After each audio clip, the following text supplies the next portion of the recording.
नमस्कार। हमारा आज का विषय है द्विज के ऊपर में कि क्या सिर्फ ब्राह्मण को ही द्विज बोला गया है। हमारे धर्म ग्रंथ में इसका क्या वर्णन है, आज हम इसी के बारे में बात करेंगे।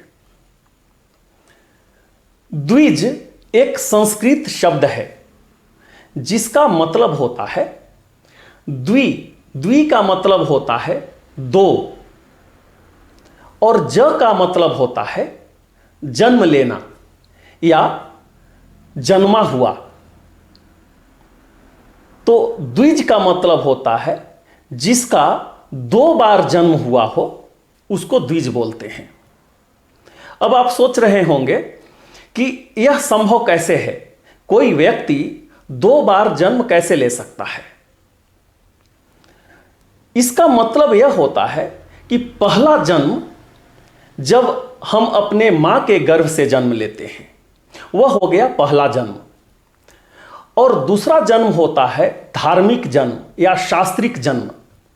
हमारे धर्म ग्रंथ में ऐसा वर्णन है कि अगर किसी व्यक्ति का उपनयन संस्कार हो जाता है तो इसके उपरांत उस व्यक्ति को दूसरा जन्म समझा गया है। मतलब उपनयन संस्कार होते ही उस व्यक्ति का दूसरा जन्म हो जाता है, उसको द्विजन्मा के नाम से भी जाना जाता है। तो यही हुआ दो जन्म, पहला अपने मां के गर्भ से और दूसरा उपनयन संस्कार हो जाने के बाद।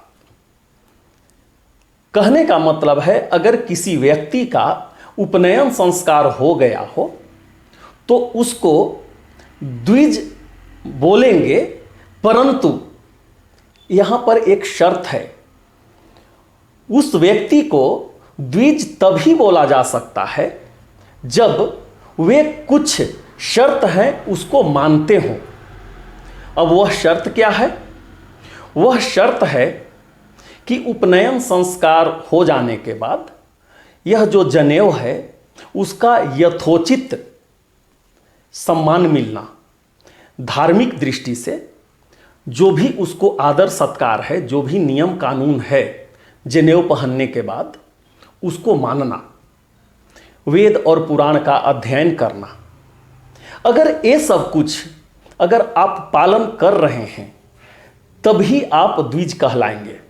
ऐसा नहीं है कि आपका उपनयन संस्कार हो गया है परंतु आप जनेऊ पहन ही नहीं रहे हैं, जनेऊ कहीं और रखा हुआ है, आपका आचरण जो है वह धार्मिक नहीं है, कुछ भी खा रहे हैं, कुछ भी पी रहे हैं।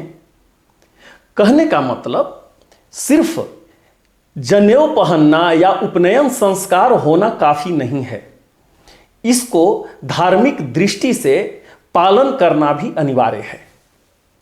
जो व्यक्ति चाहे वे किसी भी वर्ण के हों इसका पालन करते हैं, ये सब धार्मिक दृष्टि से धार्मिक तरीका से अगर पालन करते हैं तभी वे द्विज कहलाएंगे। हमारे पुराणों में बहुत सारा उदाहरण है, बहुत सारे ऐसे क्षत्रिय हुए हैं जिनको द्विज बोला गया है, बहुत सारे ऐसे वैश्य हैं और ये सब नियम को पालन किए हैं, वे भी द्विज कहलाए हैं। उसी प्रकार से बहुत सारे हमारे जो शूद्र हुए हैं, विद्वान जो हुए हैं और उपनयन संस्कार के बाद ये सब धार्मिक दृष्टि से यथोचित उसका पालन किए हैं, वे लोग द्विज कहलाए हैं।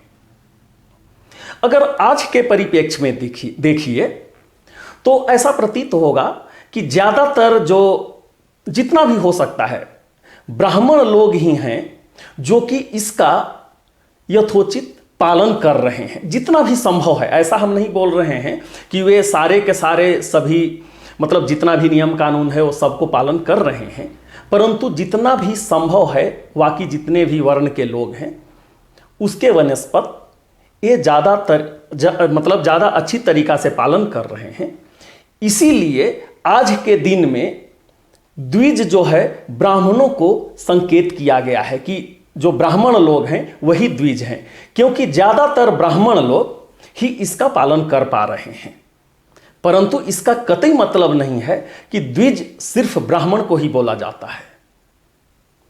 हम उम्मीद करते हैं कि यह मेरा विषय आपको पसंद आया होगा, और अगर आपके मन में किसी प्रकार का कुछ प्रश्न है तो आप हमारे कमेंट सेक्शन में लिखिए, हम उसका उत्तर देने का कोशिश करेंगे।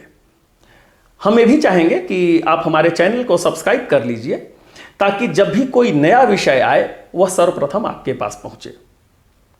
बहुत ही जल्द हम आपके समक्ष नए विषय के साथ उपस्थित होंगे। तब तक के लिए हम आपसे विदा लेते हैं। बहुत बहुत धन्यवाद। नमस्कार।